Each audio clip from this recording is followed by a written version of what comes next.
వేదిక మీద ఉన్న సహచార మంత్రివర్యులు సోదరిమణి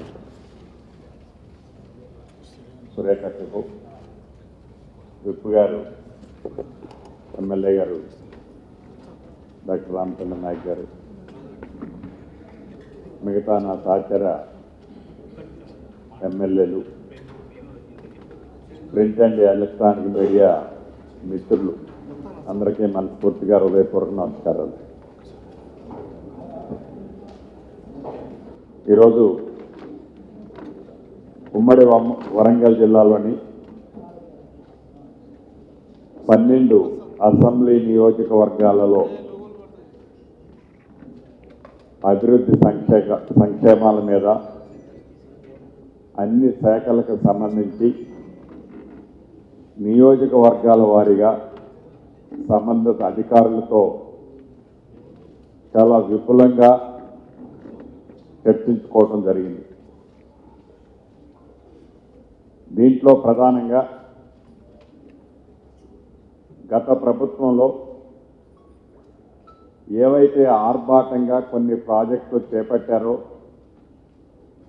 కొన్ని జీవోలు ఇచ్చారో, మెప్పు కోసమని కొన్ని చేస్తామని వాగ్దానాలు ఇచ్చారో, ఆ చెప్పిన వాటిలో ఎంతవరకు వచ్చాయి, గత ప్రభుత్వంలో ఆనాటి ప్రభుత్వం ఇచ్చిన వాగ్దానాలు, వాటిని పూర్తి చేయాలి అంటే ఏ రకంగా పూర్తి చేయగలగాలి, ల్యాండ్ అక్విజిషన్ పొజిషన్ ఏంటి, ఫారెస్ట్ క్లియరెన్స్లు ఏంటి అనే అంశాలన్నిటి మీద, అన్ని శాఖల మీద, అన్ని నియోజకవర్గాల్లో, ఉమ్మడి వరంగల్ జిల్లాలోని 12 నియోజకవర్గాల్లో చర్చించుకోవడం జరిగింది. ఈ చర్చల్లో భాగంగా ప్రధానంగా ఇరిగేషన్ మీద మేజర్ డిబేట్ జరిగింది. ఇరిగేషన్తో పాటుగా ఆనాడు ఆర్భాటంగా ప్రకటించిన డబుల్ బెడ్రూమ్ స్కీమ్స్, ఈ డబుల్ బెడ్రూమ్ స్కీమ్స్తో పాటుగా ఏదైతే వేలాది కోట్లు బిల్స్ పెండింగ్, అన్ని శాఖల్లో గత ప్రభుత్వంలో చేసిన బిల్స్ పెండింగ్, వాటి పరిష్కార మార్గం ఎలా, కొన్ని ప్రాజెక్టులు మిడిల్లో కట్టి ఆ మిడిల్లో ఉన్న ప్రాజెక్టులు కంప్లీషన్ చేసే పరిస్థితి ఏంటి, ప్రపంచానికే రోల్ మోడల్ అని చెప్పుకున్న మిషన్ భగీరథ గ్రామీణ ప్రాంతాల్లో, పట్టణ ప్రాంతాల్లో ఏదైతే మినరల్ వాటర్లో అద్భుతంగా ఇచ్చామని చెప్పిన ఆ ప్రాజెక్టు యొక్క పరిస్థితి ఏంటి, ఇరిగేషన్ ప్రాజెక్టులు ఎక్కడ లక్షలాది ఎకరాలు సాగిచ్చామని చెప్తున్న ఇరిగేషన్ ప్రాజెక్టులలో సాగు కాదు కదా, ప్రధాన కాలువలే కంటిన్యూషన్ స్ట్రెచ్ తవ్వని గత పరిస్థితి మీద కూడా చర్చించుకోవడం జరిగింది. చర్చించుకోవటమే కాకుండా వీటిని కంప్లీట్ చేయాలి అంటే, ఈ ఫారెస్ట్ క్లియరెన్స్ రావాలి అంటే ఏం చేస్తే వీటిని వీలైనంత తొందరలో మనం పూర్తి చేయగలుగుతాం. అదే రకంగా ఈ ప్రభుత్వం ప్రజాపాలన కార్యక్రమం ద్వారా డిసెంబర్ 6 నుంచి జనవరి 8వ తారీఖు దాకా ఏవైతే ప్రతి ప్రాంతంలో, ప్రతి గ్రామంలో, ప్రతి వార్డులో, ప్రతి వీధిలో, ప్రతి గూడెంలో, ప్రతి తండాలో ప్రభుత్వ అధికారులే వెళ్ళి ప్రజల కష్టాలు తెలుసుకొని వారికి అవసరమైన 6 గ్యారంటీలతో పాటుగా 6 గ్యారంటీలకి సంబంధం లేని అంశాలకు సంబంధించిన వినత పత్రాలను కూడా సుమారు 1,05,00,000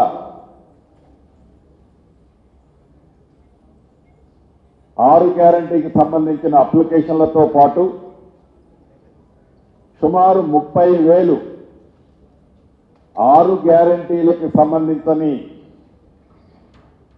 ల్యాండ్ లాంటి పరిష్కారానికి సంబంధించిన కేసులు, ఇతరత్ర రేషన్ కార్డులకు సంబంధించిన అప్లికేషన్లు ఒక 30,000, మొత్తం 1,35,00,000 అప్లికేషన్లు సేకరించడమే కాకుండా సుమారు 95% రాష్ట్ర వ్యాప్తంగా ఇప్పటికే ఈ అప్లికేషన్లన్నింటినీ కంప్యూటర్లలో క్రోడీకరించి వాటిని విశ్లేషించుకోవటం జరుగుతుంది.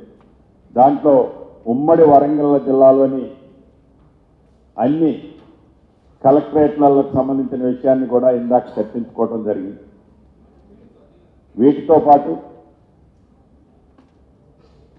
గిరిజనులకి ఆరాధ్య దైవమైన పండగ సమ్మక్క సారలమ్మ పండగ కూడా రాబోతుంది. రాష్ట్ర ప్రభుత్వం ప్రతిష్టాత్మకంగా గతంలో ఎన్నడూ లేని విధంగా 105 కోట్ల రూపాయలు 75 కోట్లు ఇచ్చారు.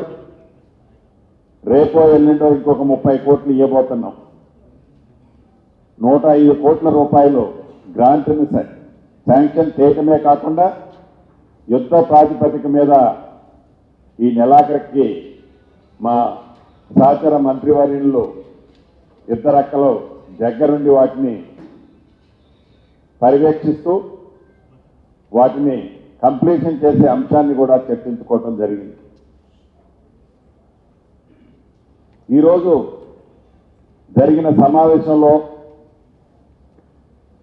ప్రధానంగా గత ప్రభుత్వం ఏదైతే ఆర్భాటాలకు పోయిందో,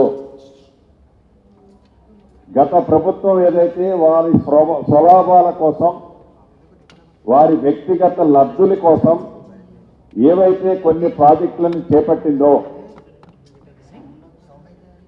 ఈ చేపట్టిన ప్రాజెక్టుల వల్ల వాటిని కంప్లీట్ చేసే పరిస్థితి ఏంటి,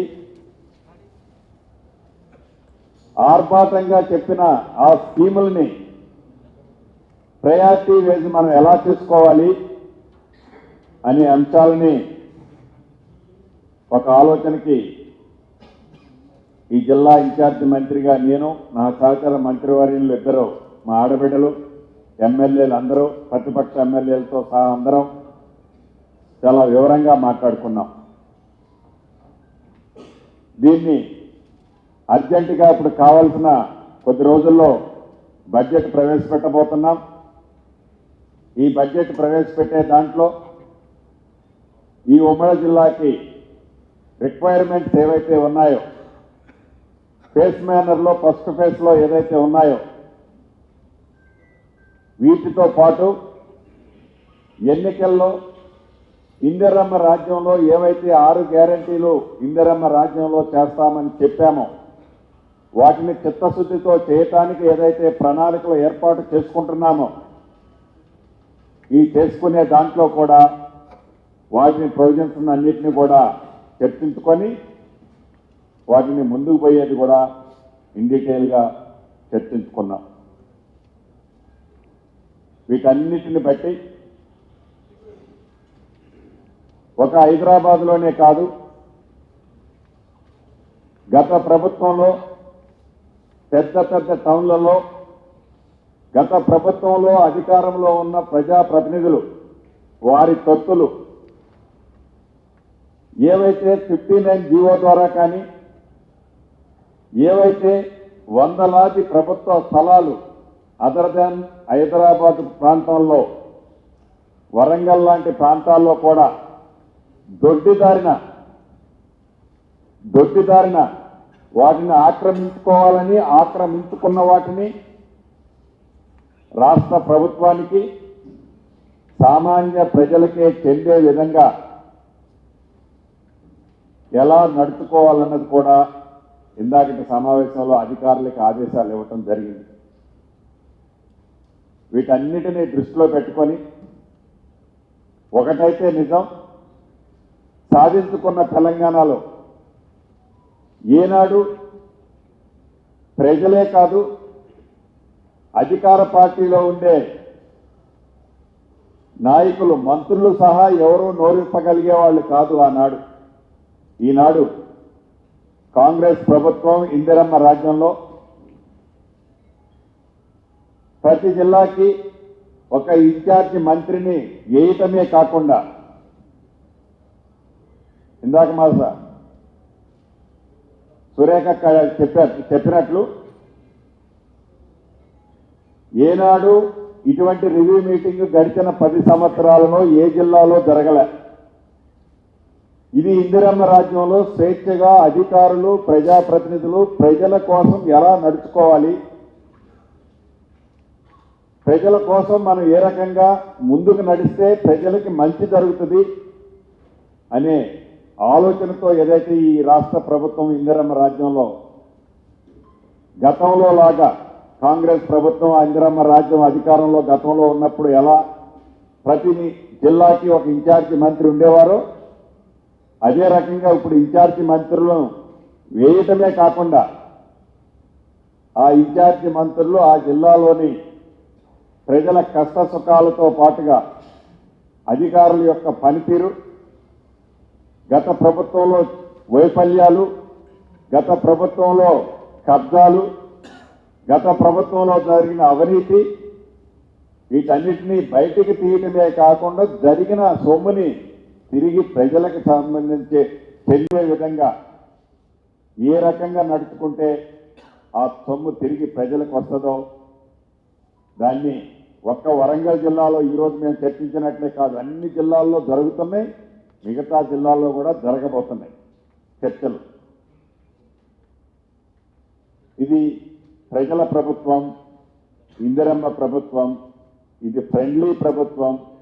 ప్రజల సొమ్ము ఒక్క రూపాయిని కూడా దుర్వినియోగం కాకుండా ప్రజల పక్షాన పరిపాలకుల్లా కాకుండా సేవకుల్లా పనిచేస్తామని మా ముఖ్యమంత్రి గారు రేవంత్ రెడ్డి గారు, కేబినెట్ మంత్రులు, మిగతా ఎమ్మెల్యేలు, సహచర ఎమ్మెల్యేలు అందరం చెబుతున్నట్లు మాటలతో కాకుండా కార్యరూపంలో ఏదైతే మేము చేస్తున్నామో దానికి అధికారులు కూడా ఏదో కొద్ది మంది తప్ప ఇంకా గత ప్రభుత్వ ట్రాక్లో నుంచి ఇప్పుడిప్పుడే బయటకు వచ్చారు. చాలామంది మొదటి నుంచి చాలా స్పష్టంగా క్లారిటీగానే ఈ ప్రభుత్వానికి మంచి పేరు తేవాలని తాపత్రయంలో ఉన్నారు. వారందరూ కష్టపడ్డారు కాబట్టే ప్రజాపాలనలో ఈ ప్రభుత్వం ఆశించిన ఫలితాలు అప్లికేషన్లు తీసుకునే దాంట్లో సక్సెస్ అయ్యాం. భవిష్యత్తులో కూడా కార్యరూపం దాల్చే దాంట్లో కూడా తప్పకుండా ప్రజల దీవెనలతో ఇందిరమ్మ రాజ్యంలో వీటన్నిటినీ సాధించుకుంటామని కూడా మీకు తెలుసుకుంటూ కృతజ్ఞతలు తెలియజేసుకుంటున్నాను. ఇప్పుడు మా సోదరిమణి అక్క. ఇది 5వసారి ఎమ్మెల్యే, ఒకసారి మధ్యలో గెలిచాను, ఓడిపోయాను. అంటే దాదాపు 30 సంవత్సరాల నుంచి కూడా నేను రాజకీయాల్లో ఉన్నాను. అన్ని ప్రభుత్వాలను చూశాను. తెలుగుదేశం పార్టీ ప్రభుత్వాన్ని చూశాను, చంద్రబాబు నాయుడు పరిపాలన, రాజశేఖర రెడ్డి గారి పాలన, కిరణ్ కుమార్ రెడ్డి గారి పాలన, రోషయ్య గారి పాలన, ఆ తర్వాత తెలంగాణ సోనియం ఇచ్చిన తర్వాత కేసీఆర్ పరిపాలనలో కూడా నేను భాగస్వామ్యురాలుగా ఉన్నాను. మళ్ళీ ఈరోజు కాంగ్రెస్ పార్టీ అధికార పార్టీలో కూడా ఒక మంత్రిగా మేము ముందుకు రావడం జరిగింది. పరిపాలనకు అర్థము ఏంటి అనేది నాకు అన్ని విధాలుగా అవగాహన ఉంది. పరిపాలనకు అర్థము అంటే కాంగ్రెస్ పార్టీ అనేది నేను ఖచ్చితంగా చెప్పగలను.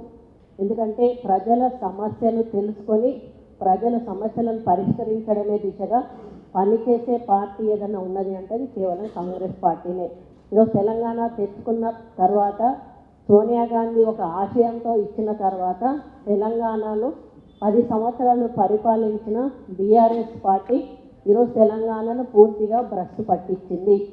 ఈరోజు రివ్యూలో ఒక్కొక్కరు ఎమ్మెల్యేలు వాళ్ళ నియోజకవర్గాల సమస్యలు చెప్తుంటే అడ్డగోలుగా 300 కోట్ల రూపాయల ఫౌండేషన్ ఒక నియోజకవర్గంలో వేసి వాళ్ళు వదిలేసి వెళ్ళిపోతే ఈరోజు అన్ని అప్పులమయంలో ప్రభుత్వాన్ని అప్పుల్లో ఊబిలోకి దింపేసి మళ్ళీ ఎలక్షన్లు రాగానే ఏ విధంగా వాటిని ముందుకు తీసుకుపోదామని ఆలోచించారో నాకైతే అర్థం కావడం లేదు. ఏది ఏమైనా కూడా కాంగ్రెస్ పార్టీ ప్రభుత్వము రేవంత్ రెడ్డి గారి నాయకత్వంలో, సోనియా గాంధీ గారి నాయకత్వంలో ఖచ్చితంగా 6 గ్యారంటీలను ప్రజల్లో అమలు చేయడానికి ఏ ఆలోచనతో అయితే ప్రచారం చేశామో ఆ ఆలోచనలు అమలు చేసే దిశగా అడుగులు వేస్తూ ఉన్నాము. దాంట్లో భాగంగానే ప్రజాపాలన అప్లికేషన్లు తీసుకోవడం జరిగింది. ముఖ్యమంత్రి గారు వచ్చిన తర్వాత వాటి పరిశీలన, వాటి అమలు అనేది కూడా ఒక నిర్ణయం తీసుకోవడం జరుగుతుంది. అందుకని ఈరోజు శ్రీనివాస్ రెడ్డి గారి ఆధ్వర్యంలో, సోదరులు మంత్రి గారి ఆధ్వర్యంలో జరిగిన ఈ సమీక్షా సమావేశంలో చాలా కూలంకషంగా అన్ని నియోజకవర్గాలకు సంబంధించిన అన్ని సమస్యలను కూడా శాసనసభ్యులు ఇక్కడ చెప్పుకునేటువంటి అవకాశం వచ్చింది. ఈరోజు అధికారులు కూడా వాళ్ళ గొంతు విప్పి వాళ్ళకు ఉన్నటువంటి సమస్యలను కూడా చెప్పుకునే ఒక వేదిక వాళ్ళకు దొరికింది. అంతకుముందు వాళ్ళకి ఎవరికి చెప్పుకోవాలో తెలియకపోయేది. వాళ్ళ బాధలు వాళ్ళకే ఉండేటివి. ప్రభుత్వం పైనుంచి ఏది చెప్తే ఎమ్మెల్యేలు ఏది ఒత్తిడి తెస్తే అది అమలు చేసినటువంటి పరిస్థితి వాళ్ళకు ఉండేది.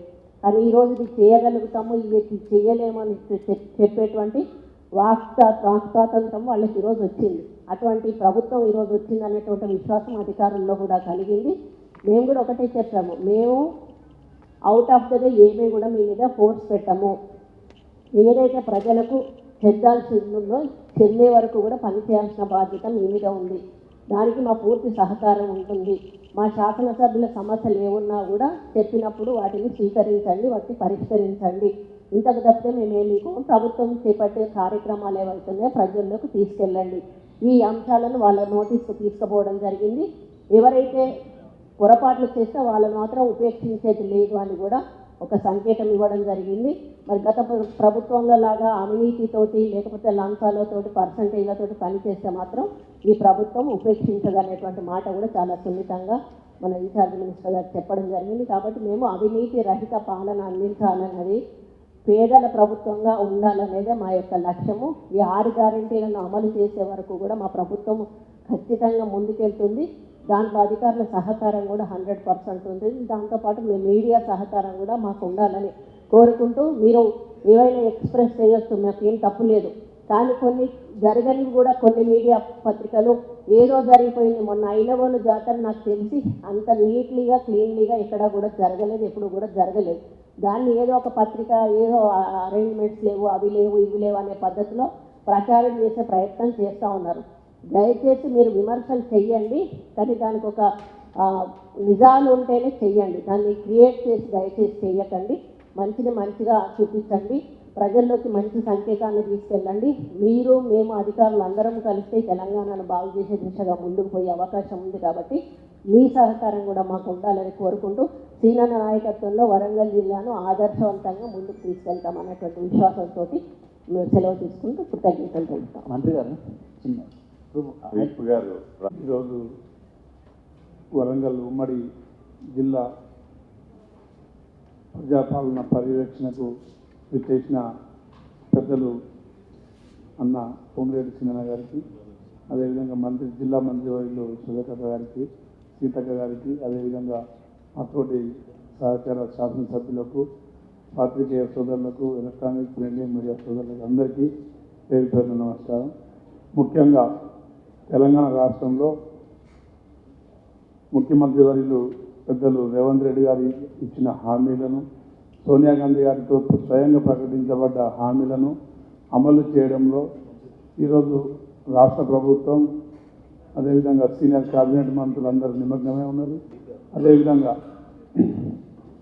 గత 15 రోజుల క్రితం జరిగిన ప్రజాపాలన కార్యక్రమాన్ని విజయవంతం చేసిన అధికారులకు కృతజ్ఞతలు తెలియజేస్తూ, దాంతోపాటు భవిష్యత్తు ప్రణాళికలపై అన్ని విభాగాల వారీగా పర్యవేక్షిస్తూ ఎంతో ఓపికగా 4-5 గంటలు మరి సుదీర్ఘ పర్యవేక్షణ మన సీనన్న చేయడం జరిగింది. అదేవిధంగా గత ప్రభుత్వం ఇచ్చిన హామీలు ఏదొక్కటి నిలబెట్టుకోకుండా 10 సంవత్సరాలు కాలయాపన చేసి, ప్రజల్ని మాయమాటలతో మభ్యపెట్టుకుంటూ కాలయాపన చేసి, ప్రజాధనాన్ని కొల్లగొట్టి, ప్రజా ఆస్తుల్ని, ప్రభుత్వ ఆస్తులన్నీ అమ్మేసి తాకట్టు పెట్టి, మరి ఈరోజు సిగ్గుగా కాంగ్రెస్ ప్రభుత్వం ఏర్పడి కేవలం నెల మాత్రమే అవుతుంది. అలాంటి పరిస్థితుల్లో ప్రభుత్వాన్ని మరి ఏదో విధంగా ఇరుకాట్లో పెట్టే విధంగా ఏదో ప్రజల పక్షాన నిలబడుతున్నట్టుగా మరి నటిస్తున్న మరి కేటీఆర్ గారికి మరి దొంగ అని అరిచే విధంగా వారి రోజు ఇచ్చే స్టేట్మెంట్లకు ఒక్కసారి వారు ఆత్మవిమర్శ చేసుకోవాలి.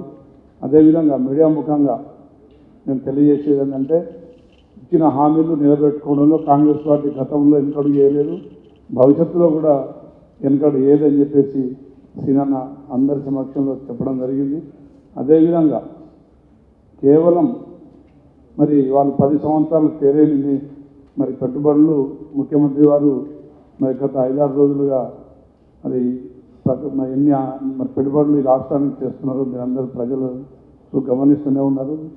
అదేవిధంగా సర్పంచుల పక్షాన నిలబడతా సర్పంచుల పక్కన పోరాడతా అని చెప్పేసి మాట్లాడుతున్న కేటీఆర్ గారికి ఒక్కసారి మీరు ఆలోచించుకోండి. మీ పాలనలో దాదాపు 40 మంది సర్పంచులు ఆత్మహత్య చేస్తున్న పరిస్థితి రాష్ట్రంలో మేము చూసినాం. అదేవిధంగా 5-6 సంవత్సరాల నుండి వారు చేసిన ఏ ప్రకృతి వనాలకు కానీ ఏ శ్మశాన వాటికలకు కానీ వైకుంఠ ధామాలకు కానీ వారు చేసిన ఏ పనులకు కానీ బిల్లులు చెల్లించకుండా మరి సర్పంచుల ఆత్మహత్యల కారకులైన మీరే ఈరోజు మరి సర్పంచుల పక్షాన నిలబడే నైతిక హక్కు మీకుందా అని చెప్పేసి ప్రభుత్వ తరఫున మేము అడుగుతా ఉన్నాం. అదేవిధంగా మీరు రైతుల పక్షాన నిలబడతామని మాట్లాడుతున్నారు, మహిళల పక్షాన మాట్లాడతామని చెప్తున్నారు. మహిళలను ఆదుకోవడంలో కాంగ్రెస్ పార్టీ సోనియా గాంధీ గారి మరి పర్యవేక్షణలో కాంగ్రెస్ పార్టీ పూర్తి బాధ్యత తీసుకుంటుంది, భవిష్యత్తులో కూడా తీసుకుంటామని చెప్పేసి తెలియజేస్తున్నాం. అదేవిధంగా మీ టాటాకు చప్పళ్లకు లేదంటే మీ ఉడత ఊపులకు మేము భయపడే కాంగ్రెస్ పార్టీ కేబినెట్ మంత్రులు ఎవరు లేరు. 20 సంవత్సరాలుగా మరి సమైక్య రాష్ట్రంలో మంత్రులుగా చేసిన అనుభవం ఉన్న మంత్రులు ఈరోజు రాష్ట్ర కేబినెట్లో ఉన్నారు. అదేవిధంగా రేవంత్ రెడ్డి గారు ప్రతి క్షణం రాత్రి పగళ్ళు ప్రజల సంక్షేమం కోసమే మరి పరితపిస్తున్నారు. కాబట్టి భవిష్యత్తులో ప్రజాపాలన అదేవిధంగా ప్రజాస్వామిక పాలనను తెలంగాణ రాష్ట్రంలో అందించడానికే మేము సమిష్టి కృషి చేస్తామని చెప్పి తెలియజేస్తూ ముగిస్తున్నా. Thank you. తప్పకుండా ఏదైతే ఈ ప్రభుత్వం చిత్తశుద్ధితో పనిచేస్తున్న దాంట్లో హైదరాబాదు మాస్టర్ ప్లానే కాదు, వరంగల్ లాంటి మహానగరాలకు సంబంధించిన మాస్టర్ ప్లాను గత ప్రభుత్వం చేస్తున్నామని ప్రకటించి ఆగిపోయిందో వాటిలో ప్రజల అభిప్రాయానికి అనుగుణంగా ప్రజల అభిష్టానికి అనుగుణంగానే మాస్టర్ ప్లాన్ని తప్పకుండా ఈ ప్రభుత్వం చేస్తుంది. అంటే దాంట్లో కొన్ని సవరణలు చేయాల్సింది, సరిదిద్దాల్సింది చాలా ఉన్నాయి.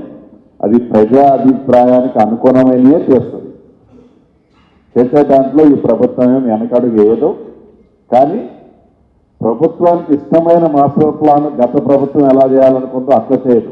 ప్రజలకి అభిప్రాయాలకు అనుగుణమైన మాస్టర్ ప్లాను అప్రూవ్ చేసే దాంట్లో ఎక్సర్సైజ్ చేసేది మొదలుపెట్టాం. It takes some time.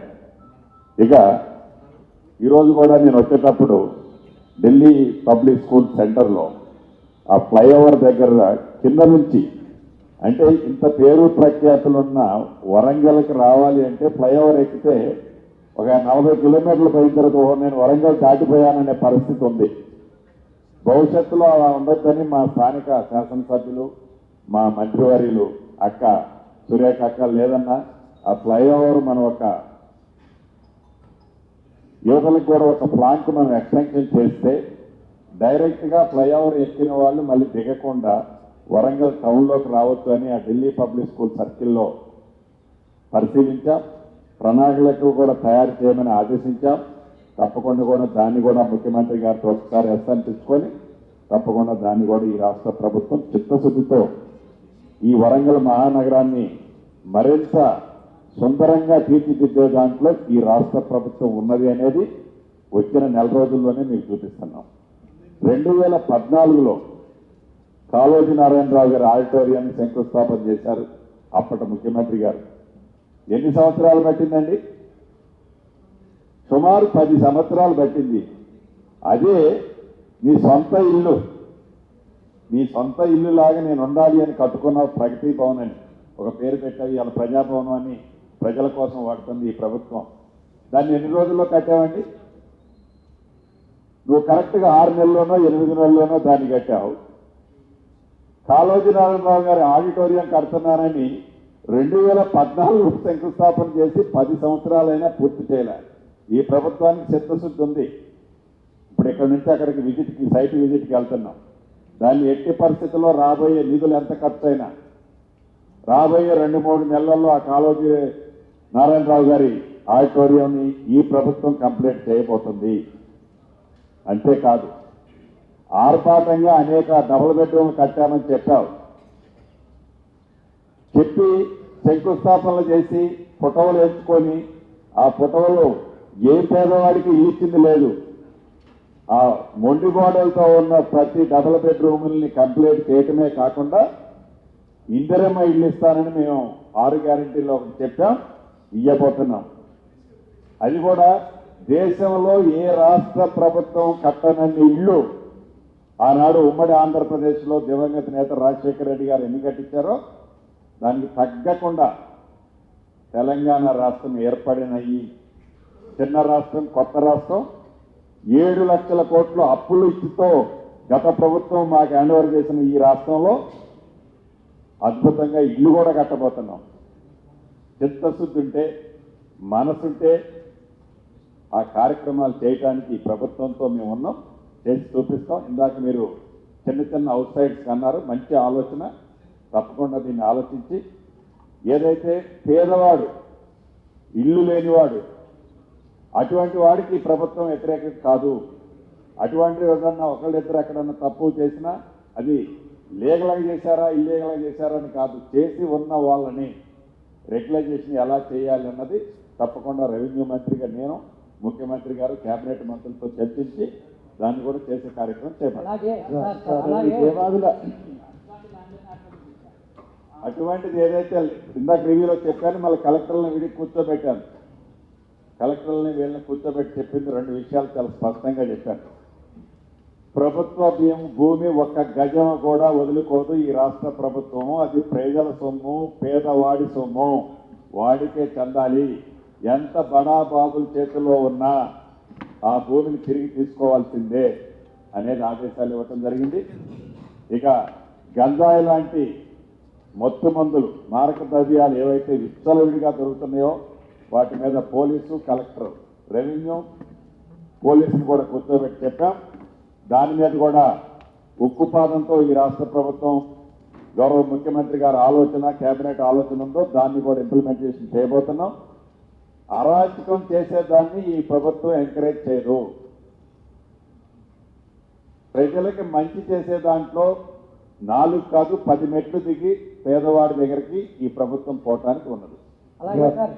Devadula project sir, Devadula ఆసుపత్రి ఒకటి నిర్మించారు, సెంట్రల్ జైలును కూల్చివేసి. దాని పరిస్థితి ఏంటి? దాన్ని మీరు కొనసాగిస్తారా? మళ్ళీ సెంట్రల్ జైలు ఎట్లా పునరుద్ధరిస్తారా? ఏంటి దాని తప్పకుండా పరిస్థితి? గతంలో కేబినెట్ లో మా అక్క డిస్కషన్ చేసింది, మీడియా మీ ముందు కూడా చేసింది. మేము కూడగొట్టాలనేది ఏది చూడం. మీరు తప్పు చేసినా కూడా ప్రజల కోసం మేము ఒక స్టెప్ దిగి దాన్ని మంచిగా సరిదిద్దాలని చూస్తాం. మంచిగా సరిదిద్దే దాన్నే ఎన్నుకుంటాం. దాన్ని కూడా ఈ హాస్పిటల్ సబ్జెక్టులో కూడా ప్రజలకు మంచి జరిగే దాంట్లో మేము దేశీయాలకు పోయి ప్రజలకు నష్టం చేసే పని అయితే ఈ ప్రభుత్వం చేయదు. దట్ మచ్ క్లారిటీ ఈ ప్రభుత్వానికి ఉంది. సార్, ఈ దేవాదుల ప్రాజెక్టు సార్ సార్ భయ ఒక నిమిషం.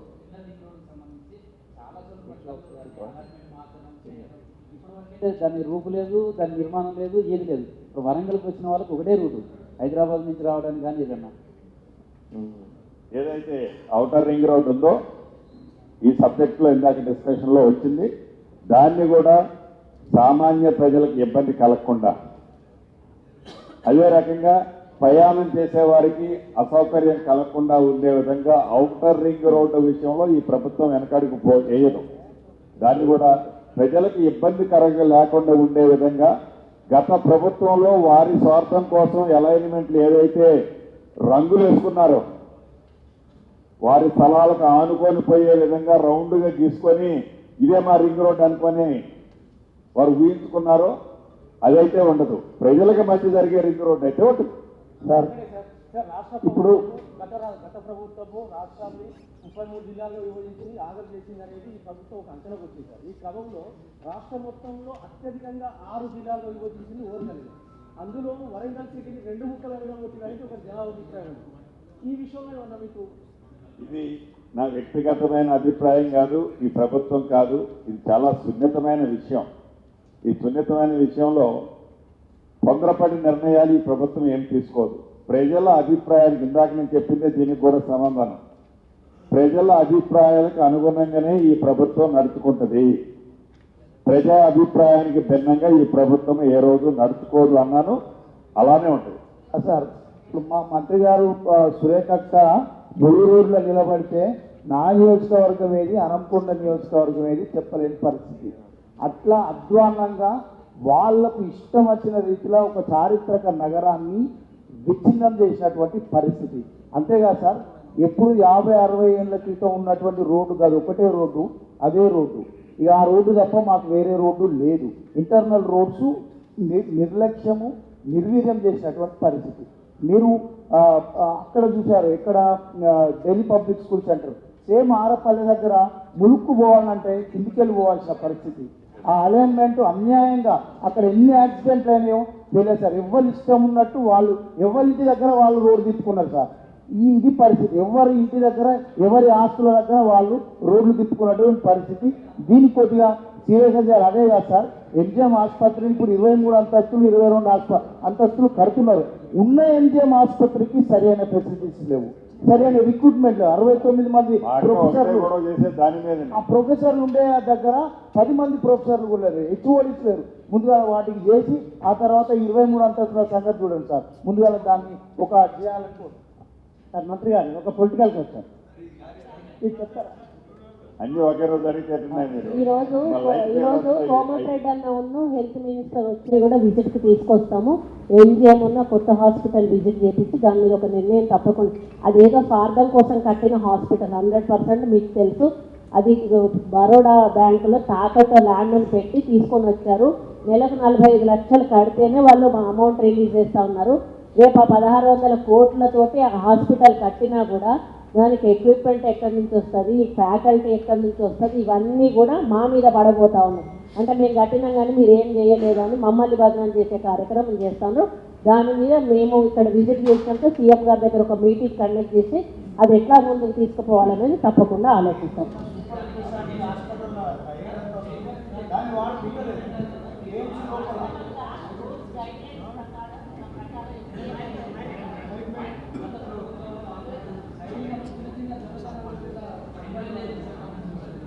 వాళ్ళవన్నీ ఇప్పుడు మంత్రులు అవన్నీ రివ్యూ చేస్తున్నారు కదా. పోలీస్ శాఖ ఒక సవాల్గా మారుతున్నది. రిమైండ్ ఖైదీలను కోర్టు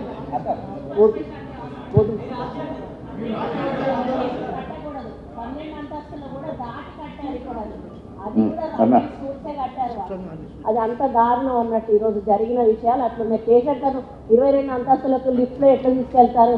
అదే వాడికి ఏమన్నా హార్ట్ అటాక్ ఏదో ఉంటే పై వరకు పడిపోతాడు. అన్నిటి మీద కూడా మేము విచారణ జరుపుకోవాలి, దాని మీద ఒక నిర్ణయం తీసుకోవాలి. ఇప్పుడు మీరు ఆన్ ద స్పాట్ చెప్తే మా అభిప్రాయం ఇది, కానీ భవిష్యత్తులో ముఖ్యమంత్రి గారి అదొక కోఆర్డినేషన్ మీటింగ్ పెట్టి వారు నిర్ణయం మేరకు మేము ముందుకు వెళ్ళడం జరుగుతుంది.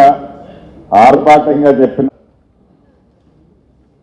మిషన్ భగీరథ ఎక్కడ ఏ ఇల్లైనా చూడండి మా మినరల్ వాటర్ పోతుందని చెప్తున్నారు. అసలు నీళ్ళే రావటం లేదన్నది ప్రత్యక్షంగా ఇలా జరిగిన చర్చలో అది వచ్చేది సమ్మరు. ఇక ఇరిగేషన్ ప్రాజెక్టులు, దేవాదులు లాంటి ప్రాజెక్టులు మీరే ఒకటి కట్టేస్తే మేము పూర్తి చేశామని చెప్పారు.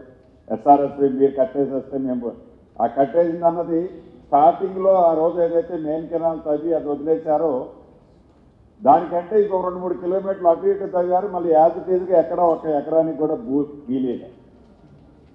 అంటే ఎక్కడిదక్కడే. అంటే పద్దాక మమ్మల్ని విమర్శిస్తున్నారని వాళ్ళు అనుకుంటున్నారు, కానీ అసలు వాళ్ళు చేసింది ఏందో వాళ్ళు ఎప్పుడన్నా గుండె మీద చేసుకొని ఆలోచిస్తే వాళ్ళు చేసిన నిజాలు, ప్రజలకు జరిగిన అసౌకర్యం ప్రత్యక్షంగా కనపడేది. ఇప్పుడు ప్రజలు ఇచ్చిన తీర్పు కంటికి కొట్టొచ్చినట్టు కనపడి ప్రజా తీర్పు వచ్చిన తర్వాత కూడా ఇంకా మేకపోతే గాంభీర్యం ప్రదర్శిస్తున్నారు. ఈ మధ్య ఇస్తున్న స్టేట్మెంట్లలో మీరు చూస్తున్నారు. కరెంటు బిల్లులు కట్టొద్దని కొద్దిసేపటి చెప్పక్కర్లా, చిత్తశుద్ధితో ఇది ఈ ప్రభుత్వం. మేమే చెప్పాము 6 గ్యారంటీలు ఆయన కట్టొద్దనేది. మేము నువ్వు రెచ్చగొట్టకపోయినా ఏదైతే 200 యూనిట్లు మేము రాయితీ ఇస్తానన్నామో ఫ్రీగా ఇచ్చి తీరుతాం. వెనకడిగేసే ప్రసక్తే లేదు. సార్ మంత్రి గారు కేటీఆర్ కానీ హరీష్ రావు కానీ ఒక మాట అంటున్నారు, పులి బయటకు వస్తుంది కాంగ్రెస్ ప్రభుత్వం జాగ్రత్త అని. బండి సంజయ్ కూడా మీ ప్రభుత్వాన్ని ఎంకరేజ్ చేసింది. పులి అని చెప్పుకొని ప్రతి ఊరు వందలాది మీటింగ్లు పెట్టిండు. పులి ఏ రకమైన రిజల్ట్ ఇచ్చిందో తెలుసు కదా, అది పులినా? ఓకే.